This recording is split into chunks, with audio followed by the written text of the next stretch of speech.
Nossa entrevista é sobre Tiradentes e a Inconfidência Mineira. E para falarmos sobre o tema, recebemos no estúdio Flávio Muniz, que é mestre em História. Flávio, seja muito bem-vindo aqui no Informativo.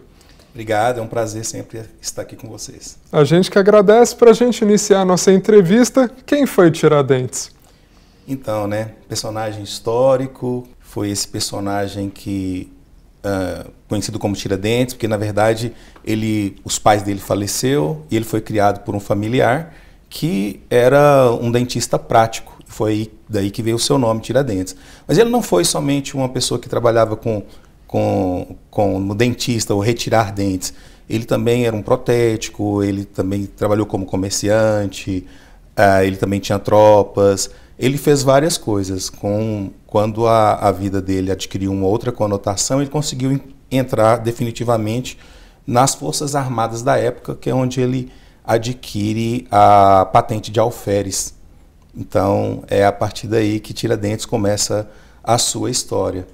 Então, jovem, muito imbuído de ideias iluministas, revolucionárias, era o final do século XVIII, onde o iluminismo estava na França, na Europa como um todo, ideias republicanistas, e ele era uma dessas pessoas naquele contexto histórico. E qual que é a relação dele com a Inconfidência Mineira que a gente conhece? Pois é, a Inconfidência Mineira foi um movimento separatista que aconteceu na então capitania de Minas Gerais, antes do Brasil se tornar uma república, um país independente, na verdade. Em 1822, havia as divisões territoriais como capitanias. E, naquele momento, o Brasil ele era uma colônia de Portugal. Como uma colônia, o Brasil devia tributos a Portugal. E esse tributo que devia a Portugal era de 20% de todo o ouro, de todas as pedras preciosas que eram extraídas do território. Com o esgotamento das jazidas, essa contribuição ela vai caindo. Portugal tinha um tratado com a Inglaterra para comprar produtos manufaturados. Portugal então começa a oprimir mais ainda a população de Minas, os comerciantes, os mineradores, para contribuir até chegar à quantidade mínima ali de cerca de 1.500 quilos de ouro. Quando não dava mais para conseguir os 20%, Portugal definiu, agora é 1.500 quilos. E aí começou a haver evasão de ouro que era traficado de outras formas, sonegação de imposto, e na época de tarifação internacional era essa justificativa. Portugal estava com um imposto muito alto sobre os mineradores. É a partir daí, esse é um dos motivos que surge digamos assim, essa necessidade de pensar que o Brasil, ou melhor, Minas Gerais poderia ser independente de Portugal. Então começa com movimentos de pensar essa ruptura da colônia com a metrópole, começa a ideia de ser um país próprio, ter moeda própria, ter bandeira, ideias republicanas, mas não de romper com a escravidão, principalmente. E é por isso que eles são chamados de inconfidentes, porque vem de inconfidens, do latim, aqueles que não são fiéis à coroa. Por isso que os inconfidentes ficaram conhecidos como aqueles que não eram fiéis à coroa. Esse nome, na verdade, é uma terminologia jurídica que foi aplicada a eles, porque, na verdade, eles eram vistos como conjurados, aqueles que tinham uma aliança, um motim contra o Estado. Tanto que você vai ter a conjuração baiana um pouco à frente. Então, a Inconfidência Mineira é esse movimento de insatisfação com a tributação e esse desejo de emancipação. E Joaquim Silvério dos Reis, o Tiradentes, ele fazia parte, era uma das pessoas que estavam ali. Era um movimento burguês, um movimento de elite, um movimento que realmente queria romper com a monarquia. E ele era um dos mais exaltados. Era aquele que recrutava pessoas, defendia abertamente as ideias nas tavernas, nos prostíbulos, onde quer que ele tivesse. Então ele era o que mais vocalizava, ou um dos que mais vocalizava essa ideia publicamente. E ele é tomado como exemplo, no processo que ficou conhecido como Devassa. Devassa era um processo inquisitório e de julgamento que aconteceu entre 1789 e 1792, e vários foram presos. Houve um delator que expôs toda a questão, E a partir daquilo ali, vários foram presos, mas ele foi o único condenado à morte. E por ter sido condenado à morte, ele se torna esse personagem que as pessoas conhecem. Ele foi executado no dia 21 de abril de 1792. Há controvérsias com relação a essa data, inclusive, historicamente falando. Mas, de qualquer forma, existe o processo onde fala como foi a execução. Cortou a cabeça, separou seus membros, a cabeça foi para Vila Rica, foi salgado primeiro, foi para Vila Rica, inclusive a casa dele foi salgada também, que é tipo assim, para ser esquecido, e os membros dele, braços, pernas, foram colocados às margens da Estrada Real para servir de exemplo para aqueles que pensavam em se revoltar contra o Estado. Naquele momento, esse não foi o único movimento separatista que houve no Brasil, houve outros. Ele só se torna esse mito porque o movimento republicano, um século depois, ele vai utilizar a imagem de Tiradentes como um mito de heroísmo daquele que lutou contra a monarquia para se opor ao mito do Pedro II, que era o então rei, imperador. Então precisavam de um mito e escolheram Tiradentes por ele ter sido isso. E o Tiradentes que nós conhecemos, ele na verdade ele é um mito. Ele provavelmente não tinha aquela barba. Essa imagem de Jesus Cristo que as pessoas conhecem foi criada por um pintor chamado Pedro Américo, que inclusive ele pintou várias imagens dele como Jesus Cristo mesmo. Essa ideia de um mártir que se sacrifica pelo povo, mas não foi bem isso, né? Inclusive o movimento da Inconfidência Mineira não era um movimento que pensava no povo, nem necessariamente em acabar a escravidão. Ele era um movimento separatista e burguês, sobretudo. Excelente, Flávio. Contexto muito bem explicado. A gente falando de consequências, quais foram as consequências, né, desse período que a gente conhece hoje? Pois é, a ideia de separação da colônia é muito importante. Primeiro porque é importante entender que o Brasil foi uma colônia. O que é uma colônia? É esse apêndice da metrópole na qual foram sugados muitos recursos.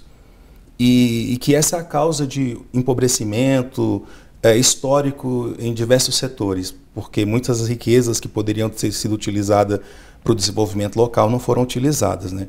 E por outra medida, existem pessoas que também falam que essas riquezas poderiam, na verdade, ter servido de enriquecimento para as elites locais. Ok. De qualquer forma, as riquezas nacionais não ficavam aqui. As consequências imediatas foi justamente numa pressão, não no momento, mas servir como um discurso depois para o movimento republicano, que rompeu com a monarquia. Quando o movimento republicano ele rompe com a monarquia e começa a utilizar as ideias de Tiradentes, as ideias progressistas, eles vão criar essa ideia também de pátria soberana, de pátria separada, as ideias iluministas de republicanismo por si só. Para você ter uma ideia, eles pensavam numa bandeira. Já tinha um país que eles imaginavam, os Inconfidentes, e que é a bandeira de Minas Gerais, inclusive, que é o triângulo. Há umas controvérsias se era verde ou vermelho, e a frase que está lá, né? Libertas quais será também, que significa liberdade ainda que tardia. Então, todos esses símbolos, eles evocam essa luta pela liberdade, pelo rompimento com o colonialismo, o que de alguma forma é importante para a história do Brasil. Só que, por outro lado, este movimento, a Inconfidência Mineira, foi utilizada para justificar também ditaduras. Não só os republicanos iniciais usaram para justificar o golpe militar com o Marechal Deodoro da Fonseca para fundar a República do Brasil, mas também Getúlio Vargas utilizou, e depois a própria ditadura militar de 1965, se não me falha a memória, foi Castelo Branco, que torna Tiradentes um herói nacional, por lei. Então você percebe que existe sempre essa necessidade de evocar ele como um mito simbólico daqueles que se entregam em nome da pátria. Isto tem que ser visto com muito cuidado por nós. Flávio, aproveitando que você mencionou essa questão de como é lembrado hoje, né? Eu queria te perguntar a respeito dos estudos, né, em história. como que esse conhecimento é repassado para frente? Você acha que a tendência é seguir da forma que sempre foi, ou tem algum movimento de mudança nesse sentido que você comentou? Então, sim, a historiografia, ela deixa de ser aquela historiografia tradicionalista do início do século XX, e hoje ela já faz uma historiografia crítica, uma leitura crítica da história. E por que é preciso fazer uma leitura crítica da história? É que mitos são criações, mitos são invenções. A data por si só é uma data que é histórica, aconteceu um movimento importante. Mas é importante entender que essa data ela é manipulada de tempos em tempos e entender como que essa manipulação ela acontece, sabe? É como a gente pensar assim que nós precisamos aprender com a história. É uma data que deva ser louvada ou exaltada, mas é uma data que marca, na verdade, a ideia de que houve movimentos que quiseram romper com a monarquia. E esse movimento foi muito importante para a nossa história. Então, assim, eu acho que nós precisamos pensar nisso. E os historiadores têm sido cuidadosos com relação a isso. Hoje se faz bastante críticas em relação a... É uma leitura crítica da história, uma leitura crítica do que foi o movimento da Inconfidência Mineira. Foi um movimento separatista, foi um movimento anticolonialista, foi um movimento que pensava em república, em alguns dos seus membros, boa parte dos seus membros pensava em república, mas também não era um movimento que pensava em acabar com a escravidão. Então não é considerado pela historiografia hoje um movimento que era popular, era um movimento burguês. Então isso é importante para nós entendermos a relevância daquela ação naquele momento histórico e entender como ela vem sendo utilizada de tempos em tempos. Tiradentes, ele não, nem de longe é o herói que as pessoas falam que ele foi. Isso é importante as pessoas entenderem. Mas é importante entender mais do que isso, que a nossa sociedade é feita por histórias. Histórias de gente que ganha, história de gente que perde, histórias invisibilizadas, como, por exemplo, das mulheres na Inconfidência que existiram, que muitas pessoas desconhecem, que deram suporte, aporte para esse movimento todo acontecer. E a gente poderia olhar para 21 e perguntar, onde estão os outros Tiradentes, que fazem todos os dias a luta por um Brasil, por uma nação independente, aqueles que foram invisibilizados ao longo do tempo? Acho que essa é a grande pergunta. Com certeza. Excelente reflexão, Flávio. A gente já está chegando ao final da nossa entrevista. Antes da gente encerrar, falando em reflexão, nessa data de hoje, né? Qual a reflexão que fica? Porque muita gente leva ali apenas como um feriado, né? Um feriado a mais no calendário, uma oportunidade de folga, mas é muito mais do que isso, não é mesmo? Sim, eu acho que nesse momento histórico que nós estamos vivendo agora, com essa questão desses conflitos internacionais sobre tarifação, é importante nós discutirmos o que é a soberania nacional, como que as nações se equilibram, que uma nação ela não deveria subjugar a outra. E essa subjugação nem sempre acontece de forma militar, às vezes é tarifária. Por exemplo, o produtor aqui no Brasil, essa data é importante para o produtor no Brasil pensar realmente como que o seu produto é valorizado fora, como que o que nós produzimos é valorizado. Valorizar também, ou pensar também que os impostos eles devem voltar para o cidadão em forma de benefícios na sociedade. É uma data para pensar a nossa relação com o Estado, sabe? Que é uma relação que tem que ser uma relação de ganha-ganha, porque o tributo que todo cidadão paga, ele deve se reverter em benefícios para este cidadão, na saúde, na segurança, na educação, no dia a dia. Eu acredito que o 21 de abril, ele pode ser uma data para refletirmos sobre o que é ser cidadão, o que é cidadania, que Estado nós queremos, que país nós queremos, e que nós possamos lutar para conseguir esse país, né? Que um mundo melhor a gente não faz só. Com certeza. Excelente, Flávio. Muito obrigado pela sua participação aqui no Informativo. Obrigado. Seja sempre muito bem-vindo.